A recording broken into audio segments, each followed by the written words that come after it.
Capítulo 3. Crear mapas y elaborar imágenes. Mapas e imágenes. Si bien la función primordial del cerebro humano es indiscutiblemente la gestión de la vida, apenas es su rasgo más distintivo. Tal como hemos visto, la vida se puede gestionar sin necesidad de un sistema nervioso, y mucho menos de un cerebro plenamente desarrollado. Los modestos organismos unicelulares, por ejemplo, se desenvuelven bastante bien realizando las operaciones de gestión interna. El rasgo distintivo de los cerebros como el que poseemos los seres humanos es su asombrosa habilidad para crear mapas. La planificación es esencial para una gestión sofisticada, dado que los mapas y la gestión de la vida se hallan estrechamente relacionados. Cuando el cerebro genera mapas, se informa a sí mismo. La información que se halla contenida en los mapas puede utilizarse de manera no consciente para guiar la conducta motora de forma eficaz. Una consecuencia de lo más deseable, ya que la supervivencia depende de que se tome la acción acortada. Pero cuando los cerebros crean mapas, están creando también imágenes. La principal divisa de nuestra mente, la conciencia, nos permite percibir mapas como imágenes, manipular esas imágenes y aplicarles el razonamiento. Los mapas se construyen cuando interactuamos con los objetos, por ejemplo, una persona, una máquina, un lugar, desde el exterior del cerebro hacia el interior. El término importante aquí, y nunca insistiré lo suficiente, es interacción. Nos recuerda que generar mapa, algo que es esencial tal y como apuntamos antes, para mejorar las acciones, a menudo se produce en principio dentro de un marco de acción. La acción y los mapas,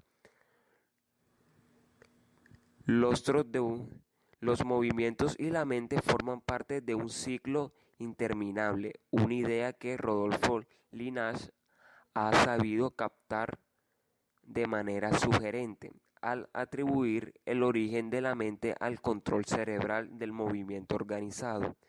Los mapas se elaboran también cuando recordamos objetos del interior de los bancos de memoria de nuestro cerebro. La elaboración de mapas no se detiene nunca, ni cuando dormimos, como lo demuestran los sueños. El cerebro humano acota en mapas cualquier objeto que se halle situado en su exterior, cualquier acción que ocurra fuera de él y todas las relaciones que adoptan los objetos y las acciones en el tiempo y el espacio, relativas a cada uno y a la nave nodriza que es el organismo, el dueño exclusivo de nuestro cuerpo, cerebro y mente. El cerebro humano es un cartógrafo nato, y la cartografía comienza por acortar en mapas el cuerpo en cuyo interior se asientan el cerebro. El cerebro humano es una réplica mimética de la irrefrenable variedad existente.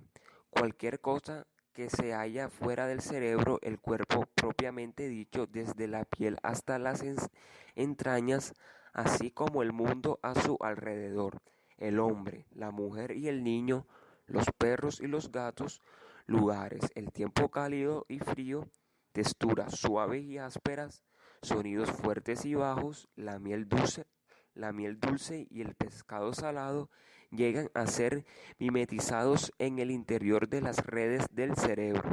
Dicho de otro modo, el cerebro tiene la habilidad de representar aspectos de la estructura de acontecimientos y cosas que no tienen cerebros, entre las que se incluyen las acciones que nuestros organismos y sus componentes llevan a cabo, como por ejemplo las extremidades, los miembros, las partes del aparato fonador y demás.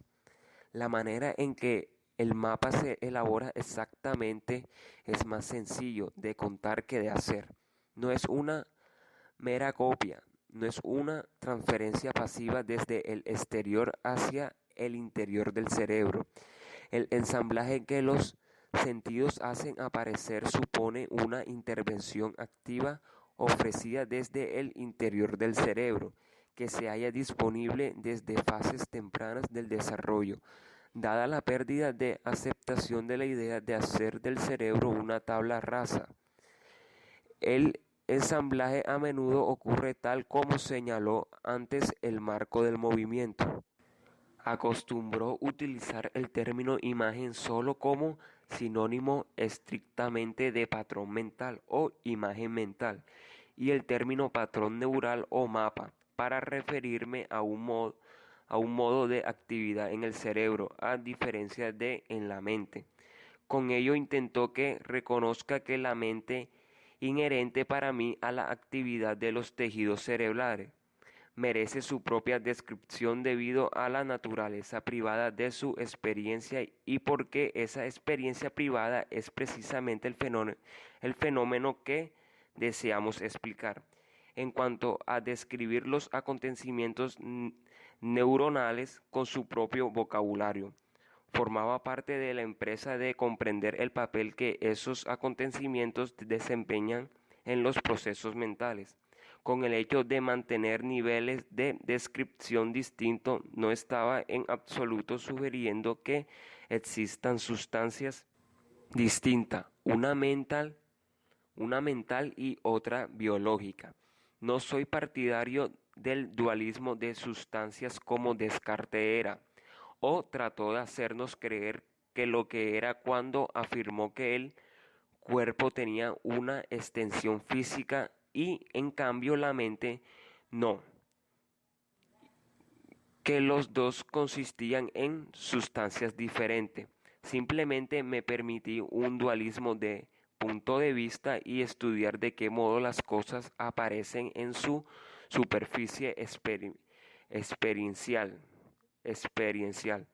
Y eso es algo que ya hizo sin lugar a duda mi amigo Spinoza, el clásico representante del monismo, lo contrario del dualismo. Pero, ¿por qué complicar las cosas? A mí mismo y al lector, utilizando términos distintos para referirme a dos cosas que creo son equivalentes. A lo largo de todo el libro usó los términos imagen, mapa y patrón neural como términos intercambiables. De vez en cuando he desdibujado deliberadamente también la línea divisoria entre mente y cerebro para subrayar el hecho de que la distinción, aun siendo válida, puede impedir que se vea lo que estamos tratando de explicar, cortando por debajo de la superficie. Imaginé, amable lector, que en su mano sostenía un cerebro y examiné la superficie de la corteza cerebral. Y, imagínese ahora que coge un afilado bisturí y hace una serie de cortes paralelos a la superficie, a una profundidad de 2 o 3 milímetros y extrae una delgada lonja de cerebro. Después de fijar y tintar las neuronas con la sustancia química apropiada, coloca la preparación que acaba de elaborar en un fino portaobjetos y la examina al microscopio. En cada capa cortical que examine encontrará una estructura similar a una vaina que en lo fundamental se asemeja a una retícula cuadrada de 2 dimensiones. Los principales elementos de la rejilla son las neuronas, que aparecen en posición horizontal. Tal configuración le hará pensar, si usted es neoyorquino, en el parecido con un plano de Manhattan. Aún se ve obligado a prescindir de Broadway, porque no hay grandes líneas oblicuas en las rejillas corticales. Esta configuración, como inmediatamente habrá percibido, es ideal para la representación topográfica aparente de objetos y acciones. Si examinamos un trozo de corteza cerebral, resulta sencillo ver la razón por la que los mapas más detallados que elabora el cerebro surgen ahí, aunque otras partes del mismo pueden también elaborarlos. Si bien con una menor resolución. Por ejemplo, una de las áreas de la corteza cerebral, la cuarta, es presumiblemente la responsable de gran parte de los mapas detallados. Al contemplar el trozo de corteza cerebral, uno se da cuenta también de la razón por la que la idea de los mapas cerebrales no es una metáfora traída por los pelos. En una rejilla como las que hemos mencionado antes se pueden bosquejar pautas, y cuando la examinamos con mayor detenimiento y dejamos volar la imaginación, se vislumbra algo semejante a aquel papel pergamino en el que Enrique el Navegante probablemente estudió durante horas y horas planeando los viajes de sus capitanes.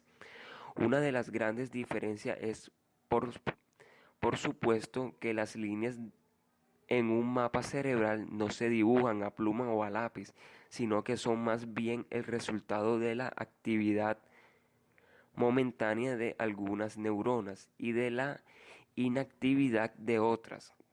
Cuando ciertas neuronas están activas en una cierta distribución espacial, se dibuja una línea recta o curva, gruesa o fina, un patrón diferente respecto del fondo que crean las neuronas que están apagadas. Otra gran diferencia es que la capa horizontal en el mapa que se elabora se apila entre otras capas por arriba y por debajo. Cada elemento principal de la capa forma parte también de una matriz vertical de elementos, a saber, una columna. Cada columna contiene cientos de neuronas. La columna proporcionan entradas en la corteza cerebral que pueden provenir de cualquier otra parte del cerebro, de los dispositivos sensoriales periféricos como por ejemplo los ojos y del cuerpo. Las columnas proporcionan salidas que dirigen hacia esas mismas fuentes y llevan a cabo variedades, integraciones y modulaciones de las señales que están siendo procesadas en cada lugar concreto. Los mapas cerebrales no son mapas estáticos como los de la cartografía clásica. Los mapas cerebrales son volubles, cambian de un momento a otro para reflejar los cambios que ocurren en las neuronas que los alimentan y que a su vez reflejan cambios en el interior de nuestro cuerpo y en el mundo a nuestro alrededor. Los cambios en los mapas cerebrales reflejan también el hecho de que nos hallamos en movimiento constante. Nos acercamos a los objetos o nos alejamos de ellos, podemos tocarlos y acto seguido dejar de hacerlo. Podemos saborear un vino aunque después el sabor acaba por desaparecer. Escuchamos música aunque luego se termina. Nuestro propio cuerpo cambia con emociones diferentes y de ello se siguen diferentes sentimientos. El conjunto del entorno que se brinda al cerebro está siendo modificado continuamente, de manera espontánea o bajo el control que ejercen nuestras actividades. Los mapas cerebrales correspondientes cambian de manera acorde. Una analogía actual de lo que sucede en el interior del cerebro mientras se elabora un mapa visual la encontramos en el tipo de imagen que proyectan las carteleras electrónicas, en las que el dibujo a visualizar se traza por medio de elementos de luz activos o inactivos, ya sean bombillas o luces LED. La analogía con los mapas electrónicos es aún más adecuada, porque el contenido representado en estos mapas pueden cambiar rápidamente y basta modificar simplemente la distribución de elementos activos en relación con los que permanecen inactivos.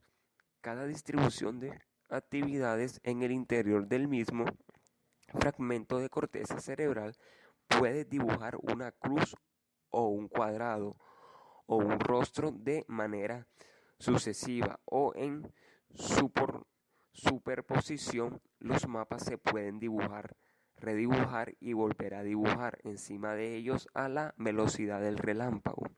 El mismo tipo de dibujo se produce en un sutil puesto avanzado del cerebro, como es la retina. En ella encontramos también una rejilla adecuada para grabar mapas. Cuando las partículas de luz, los fotones, impactan en la retina con la distribución particular que corresponde a un patrón concreto, las neuronas que son activadas por ese patrón, pongamos por caso un círculo o una cruz, constituyen un mapa neuronal transitorio. Mapas adicionales basados en el mapa retiniano original se formarán en los niveles siguientes del sistema nervioso, porque la actividad en cada punto del mapa elaborado en la retina es enviada como señal a lo largo de una cadena que culmina en la corteza visual primarias, al tiempo que conservan las relaciones geométricas que tienen en la retina, una propiedad que se conoce con el nombre de retinotopia. Si bien las cortezas cerebrales destacan en la elaboración de mapas detallados, algunas estructuras que subyacen a la corteza cerebral son capaces de crear mapas que se caracterizan por su textura tosca. Entre los ejemplos de estas regiones subcorticales cabe mencionar los cuerpos geniculados, los colículos, el núcleo del tacto solitario y el núcleo parabraquial. El cuerpo geniculado lateral se dedica a los procesos visuales, en tanto que el cuerpo geniculado medial se dedica a los procesos auditivos. Ambos tienen una estructura estratificada en capas, ideal para las representaciones topográficas. El colículo superior es un importante suministrador de mapas visuales e incluso tiene la capacidad de relacionar esos mapas visuales con mapas auditivos y mapas basados en el cuerpo. El colículo inferior se dedica a procesar la información auditiva. La actividad de los colículos superiores pueden ser precursoras de la mente y de los procesos de identidad reflexiva, que más tarde eclosionan en las cortezas cerebrales. En cuanto al núcleo del tacto solitario y al núcleo parabraquial, son los principales proveedores de mapas de todo el cuerpo al sistema nervioso central. La actividad en estos mapas, como tendremos oportunidad de ver, se corresponde con las sensaciones primordiales. La actividad de elaboración de mapas no se limita a los patrones visuales, sino que se aplica a todo tipo de patrones sensoriales en el que el cerebro interviene construyéndolo. Por ejemplo, la acotación del sonido en un mapa empieza en el equivalente auditivo de la retina. Las cócleas situadas en el oído interno de los seres humanos, una a cada lado de la cabeza. La cóclea recibe los estímulos mecánicos que resultan de la vibración de la membrana del tímpano y de una colección de pequeños huesos situados por debajo de ella, el equivalente de las neuronas de la retina en el caso de la cóclea. Son las células ciliadas. En la parte superior de una célula ciliada se encuentra un cilio, un órgano filiforme que se mueve bajo la influencia de la energía sonora y provoca una corriente eléctrica que es captada por la terminación axónica de una neurona situada en el ganglio del nervio coclear. Esta neurona envía mensajes al cerebro pasando por 6 estaciones separadas que forman una cadena, el núcleo coclear, el núcleo olivar superior, el núcleo de lemnisco lateral, el colículo inferior, el núcleo del cuerpo geniculado medial y, por último, la corteza auditiva primaria. Esta última es comparable en términos de jerarquía a la corteza visual primaria. La corteza auditiva es el lugar en que se da inicio a otra cadena de señalación en el interior de la propia corteza cerebral. Los primeros mapas auditivos se forman en la cóclea, al igual que los primeros mapas visuales se forman en la retina. Pero veamos, ¿cómo se relacionan los mapas auditivos? La cóclea es una rampa en espiral con la forma en general de un cono, de cierto parecido a un caracol, como queda reflejado en las raíces latinas y griegas de la palabra. Una manera de hacerse una idea de lo que ocurre en el interior de la cóclea es pensar en el edificio Unger de Nueva York, que alberga el Museo de Arte Moderno. Para ello basta con imaginarse que los círculos se van haciendo cada vez más estrechos conforme el visitante sube a las diferentes plantas del museo, que tiene una forma de cono con la punta hacia arriba. La rampa por la que el visitante se pasea se comba en torno al eje vertical del cono, del mismo modo que sucede en la cóclea. En el interior de la rampa espiral se hallan las células ciliadas, colocadas en una exquisita ordenación que viene determinada por las frecuencias de las ondas sonoras a las que son capaces de responder las células ciliadas, que responden a las frecuencias más altas se hallan situadas en la base de la cóclea, lo que significa que conforme se va ascendiendo por la rampa se hallan las otras frecuencias colocadas en un orden descendente hasta que se llega al vértice de la cóclea, donde las células ciliadas responden a las frecuencias más bajas. Se puede decir que se empieza con el registro de una soprano lírica y se termina con el tono de los bajos de voz más graves. El resultado final es un mapa espacial de los tonos posibles ordenados según la frecuencia en un mapa tonotópico. Lo sorprendente es que es una versión de este mapa del sonido se repite en cada una de las 5 siguientes estaciones del sistema auditivo, camino a la corteza auditiva, donde el mapa finalmente se coloca en una funda. Escuchamos una orquesta que interpreta una sinfonía o la voz de un cantante de ópera, cuando las neuronas a lo largo de la cadena auditiva se activan y cuando la composición final en la corteza cerebral distribuye espacialmente todas las ricas subestructuras de los sonidos que entran por nuestros oídos. El régimen de elaboración de mapas se aplica en general a los patrones que guardan relación con la estructura del cuerpo, como una extremidad y su movimiento o la herida en la piel causada por una quemadura, o a los patrones que resultan del acto de tocar las llaves del coche que llevamos en la mano, examinando la forma que tienen y suavidad de la textura de su superficie. Una diversidad de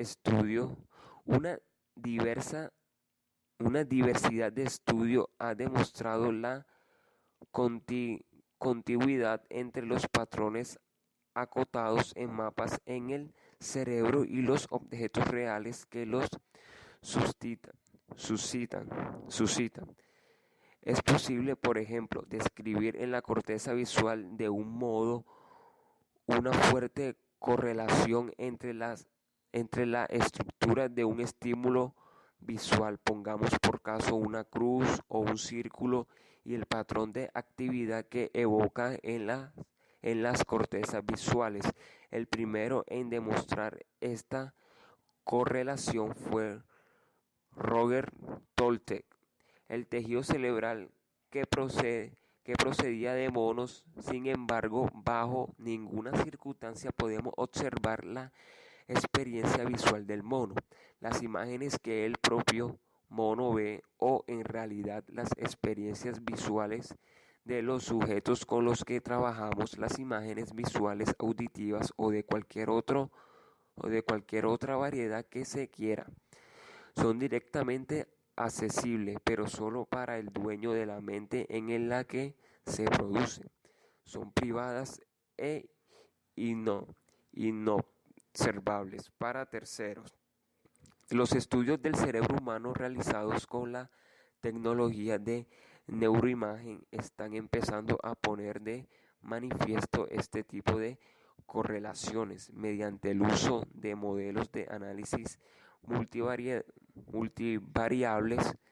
Varios grupos de investigación, entre los cuales se encuentran el nuestro, han podido demostrar que determinados patrones de actividad en cortezas cerebrales sensoriales de los seres humanos se corresponden de una forma particular como una cierta clase de objetos, mapas y mentes.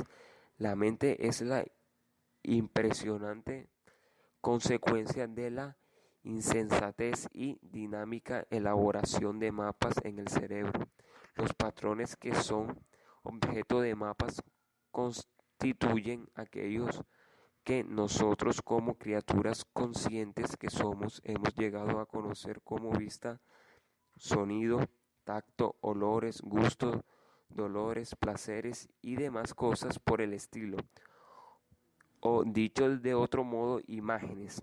Las imágenes presentes en la mente son los mapas momentáneos que el cerebro levanta de todo y de cualquier cosa, tanto dentro de nuestro cuerpo como a su alrededor, tanto concreta como abstracta, real o previamente grabados en la memoria. Las palabras, por ejemplo, que empleo ahora mientras trato de transmitir al lector estas ideas se han formado primero, aunque sea de manera concisa y esquemática, como imágenes auditivas, visuales o somatosensoriales, de fonemas o morfemas. Antes de que las pusiera en la página en su versión escrita, asimismo las letras impresas que ahora tienen entre sus ojos son procesadas primero por el lector como imágenes verbales, imágenes visuales del lenguaje escrito, antes de que la acción que ejercen en el cerebro fomenten la evocación de otras imágenes de tipo no verbal. Las imágenes no verbales son aquellas que le ayudan a exponer mentalmente los conceptos que corresponden a las palabras. También son imágenes a las palabras. También son imágenes las sensaciones que constituyen el trasfondo de cada instante mental y significan ampliamente aspecto del estado del cuerpo. La percepción en cualquiera de las modalidades sensoriales es el resultado de la destreza cartográfica del cerebro. Las imágenes representan propiedades físicas de entidades y las relaciones espaciales y temporales que se dan entre las entidades, así como sus acciones. Algunas imágenes que probablemente resultan del hecho de que el cerebro elabora mapas de sí mismo, elaborando mapas, son en realidad bastante abstractas. Describen patrones de ocurrencia de objetos en el tiempo y el espacio, las relaciones espaciales y el movimiento de objetos en términos de velocidad y trayectoria y demás. Algunas imágenes encuentran el modo de introducirse en las composiciones musicales o en las descripciones matemáticas. El proceso de la mente es un continuo fluir de este tipo de imágenes, algunas de las cuales corresponden a cosas reales que suceden fuera del cerebro, en tanto que algunas otras son reconstruidas a partir de la memoria en el proceso del recuerdo. Las mentes son una combinación sutil y fluida de imágenes reales e imágenes recordadas, en proporciones siempre cambiantes. Las imágenes de la mente tienden a estar lógicamente interrelacionadas, como sin duda sucede cuando corresponden a acontecimientos que tienen lugar en el mundo exterior o en el cuerpo, que se hallan regidos por las leyes de la física y la biología en sí mismo, y que definen lo que consideramos como lógico. Cuando dejamos volar la fantasía en una ensoñación diurna, puede que produzcamos continuidades ilógicas de imágenes, y lo mismo sucede cuando tomamos algún tipo de droga alucinógena o cuando sentimos mareo, aunque la habilitación no dé vueltas de hechos ni la mesa gire a nuestro alrededor, pese a que las imágenes nos digan lo contrario. Dejando aparte este tipo de situaciones especiales, en la mayoría de ocasiones el flujo de imágenes se ve hacia adelante en el tiempo, de forma rápida o lenta, de manera ordenada o a saltos, y a veces el flujo circula siguiendo no una sola secuencia, sino varias. A veces las secuencias son concurrentes, discurren en paralelo, a veces se intersecan y superponen a medida que la mente consciente se hace más perspicaz. La secuencia de imágenes se relaciona y apenas nos deja entrever los bordes alrededor. Pero además de la lógica que les impone el despliegue de los acontecimientos en la realidad externa al cerebro, una disposición lógica que los circuitos de nuestro cerebro, modelados por la selección natural, anuncian desde los estadios iniciales del desarrollo a las imágenes en la mente. Se le confiere mayor o menor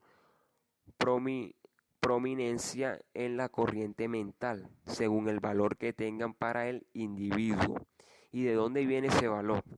Proviene del conjunto original de disposiciones que orientan la regulación de nuestra vida, así como de los valores que se han asignado a todas las imágenes que hemos adquirido gradualmente a través de la experiencia, valores basados en el conjunto original de disposiciones de valor durante nuestra historia pasada. Dicho con otras palabras, las mentes no solo se ocupan de las imágenes que entran de manera natural en Irela, sino que se ocupan también de elecciones de edición, similares a las que se toman en una película, elecciones que ha promovido nuestro dominante sistema de valor biológico.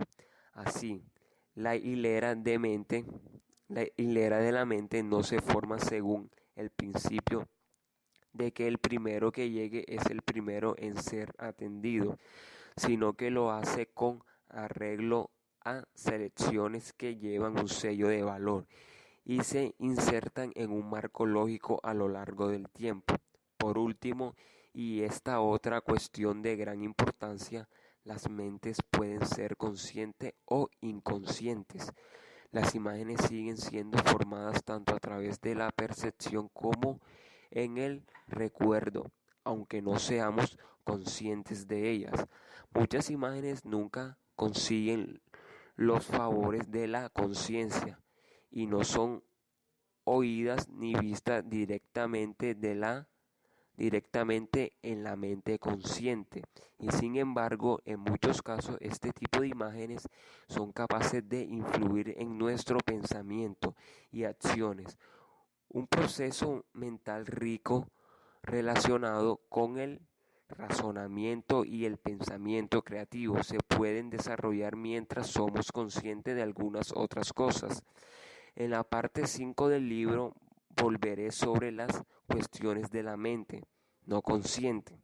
A manera de conclusión, podemos decir que las imágenes se basan en cambios que se producen en el cuerpo y en el cerebro durante la interacción física de un objeto con el cuerpo. Las señales que son enviadas por los sensores situados en todo el cuerpo construyen pautas neurales que acotan en mapas la interacción del organismo con el objeto. Las pautas neurales se forman de manera transitoria en las diversas regiones sensoriales y motoras del encéfalo, que normalmente recibe señales provenientes de regiones corporales concretas. El ensamblaje de los patrones neurales transitorios se hace a partir de la selección de los circuitos neurales que la interacción emplea. Unos circuitos neurales que pueden concebirse como si fueran unidades de construcción preexistencia en el cerebro. La elaboración de mapas cerebrales es un rasgo funcional característico de un sistema dedicado a gestionar y controlar el proceso de la vida orgánica. La destreza del cerebro en la elaboración de mapas sirve a su propósito de gestión y control.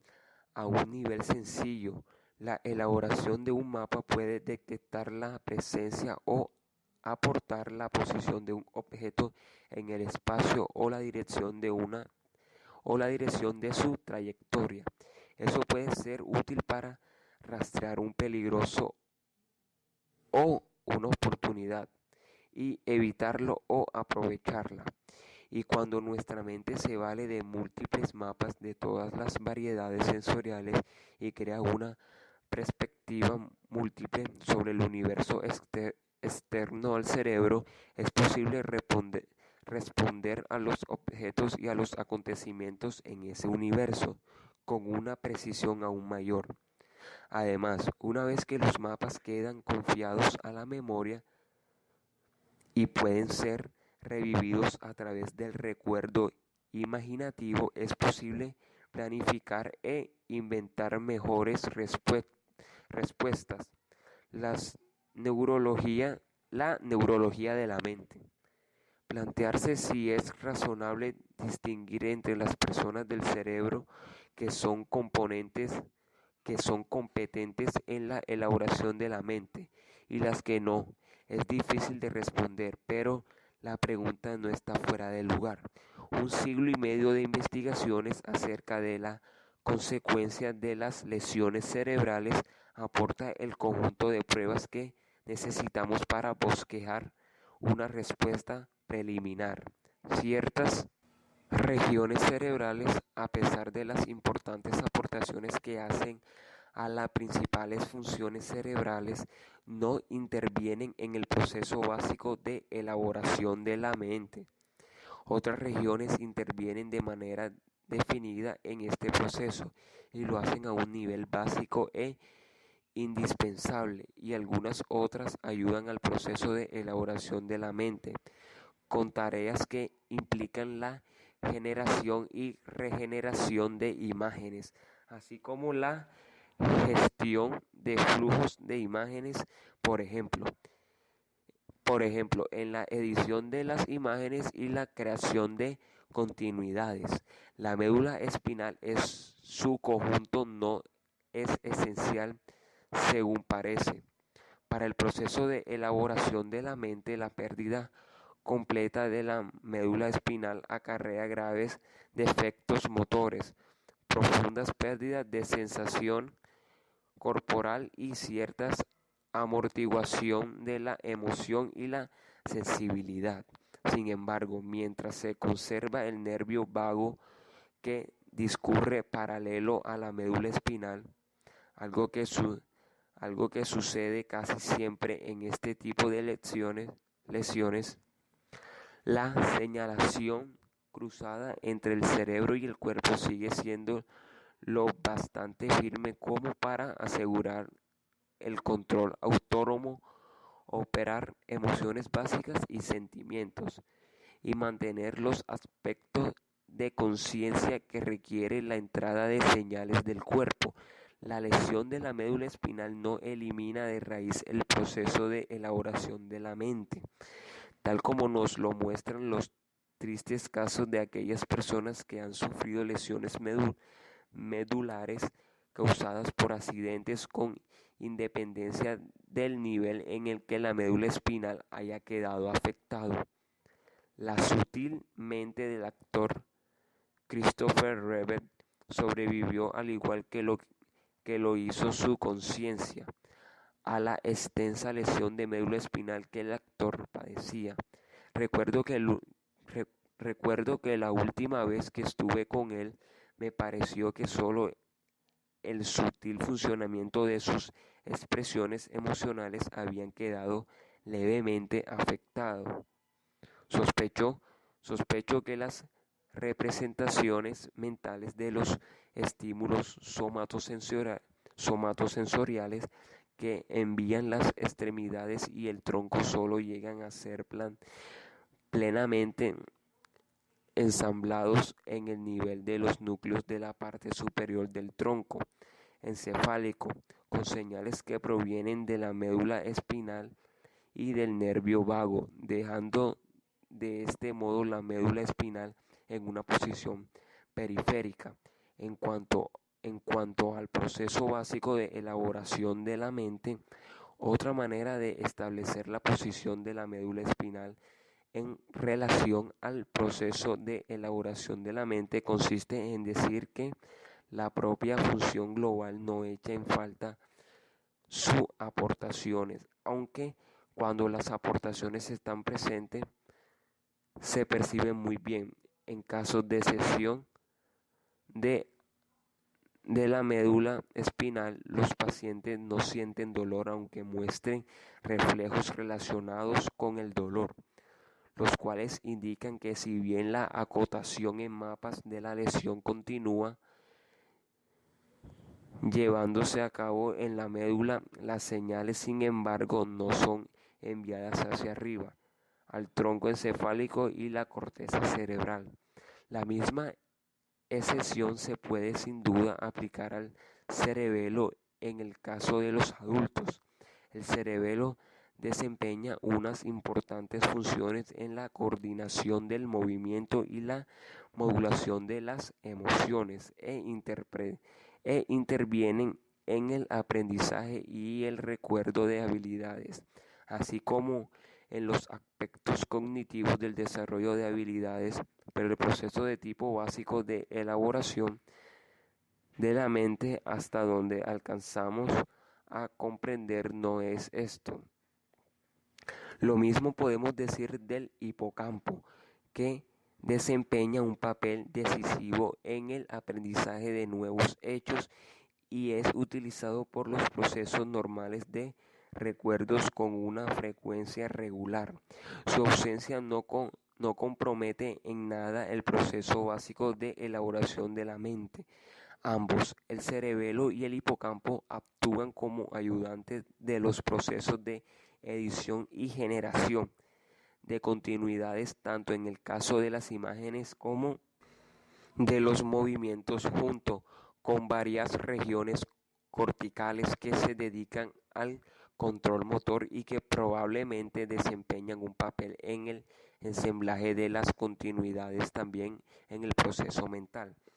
Si bien tiene una importancia decisiva para el funcionamiento comprensivo de una mente, no es necesario en la elaboración básica de imágenes. Las pruebas negativas respecto del papel que el hipocampo y las áreas corticales contiguas desempeñan en el proceso de elaboración de la mente. Son especialmente contundentes y las han aportado los comportamientos y las descripciones que han hecho algunos pacientes cuyos hipocampos y cortezas temporales anteriores quedaron destruidas en ambos hemisferios a raíz de afecciones como la ablación quirúrgica, la encefalitis causada por herpes simple y la lesión cerebral anóxica. En estos pacientes el aprendizaje de nuevos hechos ha quedado imposibilitado. En amplia medida, sin embargo, las mentes de estos pacientes son aún inmensamente ricas. Cuentan con una percepción casi normal en los ámbitos visual, auditivo y táctil, y su recuerdo del conocimiento de niveles genéricos, no únicos, es abundante. Los aspectos fundamentales de la conciencia en estos pacientes permanecen en amplia medida intactos. Cuando pasamos a la corteza cerebral, el panorama cambia por completo. Varias regiones de la corteza cerebral intervienen inequívocamente en la elaboración de las imágenes que contemplamos y manipulamos en nuestras mentes, y aquellas cortezas que no elaboran imágenes tienden a estar envueltas en la grabación o la manipulación de imágenes en el proceso de razonamiento, toma de decisiones y acciones. No hay duda de que las primeras cortezas sensoriales dedicadas a la visión, el oído, la sensación somática, el gusto y el olfato, que aparecen como islas en el océano de la corteza cerebral, elaborando imágenes. Dos tipos de núcleos del tálamo ayudan a estas islas en la realización de esta tarea: los núcleos de relevo, que retransmiten los datos sensoriales provenientes de la periferia, y los núcleos asociativos, con los que se hallan de manera bidireccional conectados amplios sectores de la corteza cerebral. Hay pruebas sólidas que apoyan esta afirmación. Sabemos que cuando se produce una lesión importante en cada isla de la corteza sensorial, ese hecho incapacita en gran medida la función que ese sector en particular desempeña en la elaboración de mapas. Por ejemplo, las personas que han sufrido una lesión bilateral que afecta a la corteza visual primaria sufren de ceguera cortical. Los pacientes que presentan este tipo de afección ya no pueden formar imágenes visuales detalladas, no solo en la percepción, sino a menudo tampoco en el recuerdo. Puede que queden con una visión ciega, en la que pistas no conscientes permiten ciertas orientaciones visual de las acciones. Se trata de una condición que se aplica a otras situaciones de lesiones considerables de las demás cortezas sensoriales. Lo que resta de la corteza cerebral, el océano que rodea las islas, aunque no intervengan primariamente en el proceso de elaboración de imágenes, participa en su construcción y procesamiento, es decir, en la grabación, recuerdo y manipulación de imágenes generadas en las cortezas sensoriales primarias, de las que trata el capítulo 6. Pero, contrariamente a lo que establece la tradición y la convención, creo que la mente no se elabora solo en la corteza cerebral. Las primeras manifestaciones de la mente surgen en el tronco encefálico. La idea de que el procesamiento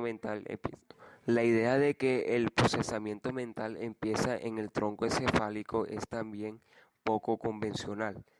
que siquiera está mal vista entre los investigadores que han definido esta idea con gran ardor, destaca Jack Packens. Esta idea y la de que las primeras sensaciones surgen en el tronco encefálico son una y la misma. Dos núcleos del tronco encefálico, el núcleo del tracto solitario y el núcleo parabraquial, intervienen en la generación de aspectos básicos de la mente, a saber, los sentimientos que generan los acontecimientos de la vida, que incluyen los descritos como placer y dolor. Los mapas generados por estas estructuras me imagino que son simples y muy desprovisto de detalles espaciales, pero desembocan en esa sensación, en esas sensaciones. Estas sensaciones son con toda probabilidad los constituyentes primordiales de la mente, basados en las señales directas que provienen del cuerpo, propiamente dicho. Curiosamente, son también componentes primordiales e indispensables del sí mismo, y constituyen para la mente la primera e incipiente revelación de que su organismo está vivo. Estos núcleos importantes del tronco encefálico no producen simples mapas virtuales del cuerpo, sino que generan estados corporales que son sentidos. Y si el placer y el dolor se sienten de una manera determinada como algo, se lo debemos agradecer en primera instancia a estas estructuras y junto a ellas a las estructuras motrices a través de las cuales permanecen conectadas al cuerpo en un bucle incessantemente alimentado. Nos referimos a los núcleos de la sustancia gris periacueductal, los comienzos de la mente. Para ilustrar lo que quiero decir cuando hablo de los comienzos de la mente, me es preciso tratar, aunque sea de manera breve, de tres diversas fuentes de pruebas. Una de esas fuentes la constituyen aquellos pacientes que han sufrido una lesión en su corteza insular.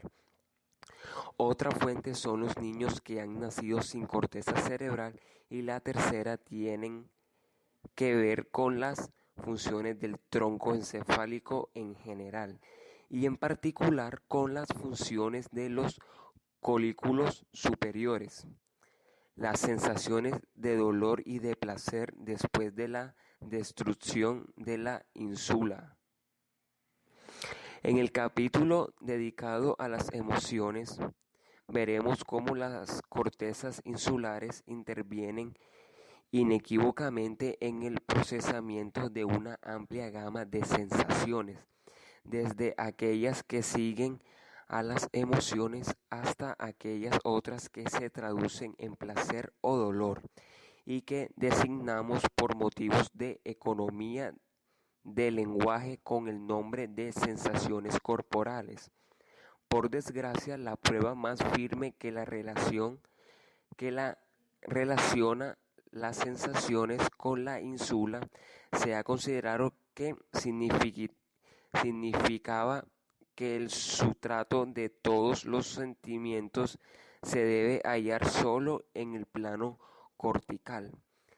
Las cortezas insulares, en consecuencia, se plantean como el equivalente aproximado de lo que son las cortezas visuales y auditivas primarias. Pero, al igual que la destrucción de las cortezas primarias auditivas y visuales no suprime la visión ni el oído, la destrucción completa de las cortezas insulares desde delante hacia atrás en ambos hemisferios cerebrales no tiene como consecuencia una supresión completa de la sensación. Al contrario, las sensaciones de dolor y placer se mantienen después de producirse la lesión en ambas cortezas insulares causada por la encefalitis por herpes simplex. Junto con mis colegas Hannah Damasio y Daniel Tranel, he observado repetidamente que estos pacientes responden a una diversidad de estímulos con placer o dolor y continúan sintiendo emociones que inequívocamente los pacientes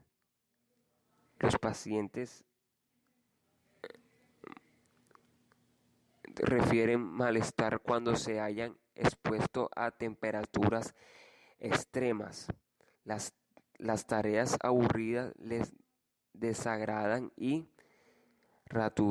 se sienten contrariados. Cuando no molesto, cuando sus peticiones son rechazadas, la reactividad social, que depende de la presencia de sensaciones emocionales, no se ve comprometida. Mantienen el efecto incluso hacia las personas que no pueden reconocer ni como seres queridos ni como amigos, porque como parte del síndrome herpético, la lesión causada en el sector anterior de los lóbulos temporales compromete la memoria autobiográfica. Además, la manipulación experimental de los estímulos conduce a cambios demostrables en la experiencia de las sensaciones. En ausencia de ambas cortezas insulares, es razonable proponer que las sensaciones de placer y dolor surgen en dos núcleos del tronco encefálico que han mencionado antes, a saber, el tracto solitario y el núcleo parabraquial, y que en ambos casos son receptores idóneos de las señales procedentes del interior del cuerpo. En individuos normales, estos dos núcleos envían sus señales a la corteza insular a través de los disciplinados núcleos del tálamo. En resumen, mientras que los núcleos del tronco cerebral proporcionarían sensaciones sencillas de dolor y placer, las cortezas insulares proponieran una visión más diferenciada de esas sensaciones, y lo que es más importante, serían capaces de relacionar la sensación sentida con otros aspectos de la cognición basada en la actividad en algún otro lugar del encéfalo. Las pruebas circunstanciales en favor de esta idea son reveladoras. El núcleo del tacto solitario y el núcleo parabraquial reciben una dotación completa de señales que describen el estado del medio interno en el conjunto del cuerpo. Nada se les escapa. Hay señales que proceden de la médula espinal y del núcleo trigémino, e incluso señales procedentes de regiones cerebrales desnudas, como la cercana área postrema, que no están protegidas por la barrera lematoencefálica y cuyas neuronas responden directamente a moléculas que viajan con el torrente sanguíneo. Las señales componen una imagen integral del medio interno y las vísceras, y esa imagen resulta ser el primer componente de nuestro estado afectivo. Estos núcleos se hallan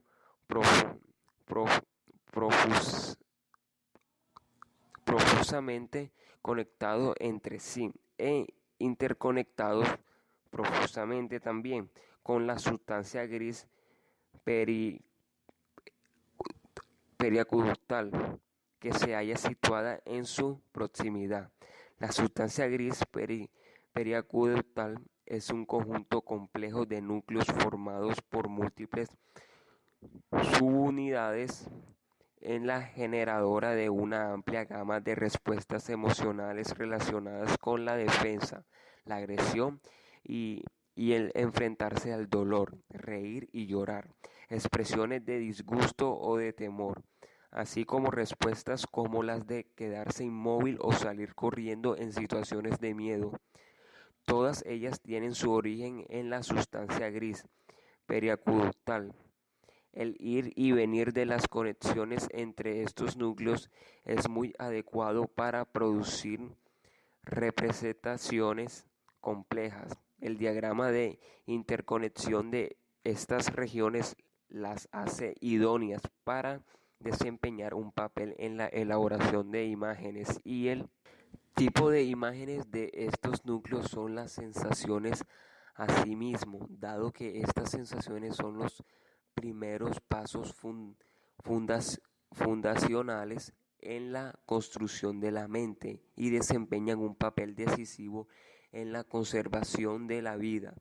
Es conveniente desde el punto de vista de su ingeniera, es decir, de su evaluación, que la maquinaria de apoyo se basa en estructuras que se hallan literalmente alojadas junto a aquellas otras que regulan la vida.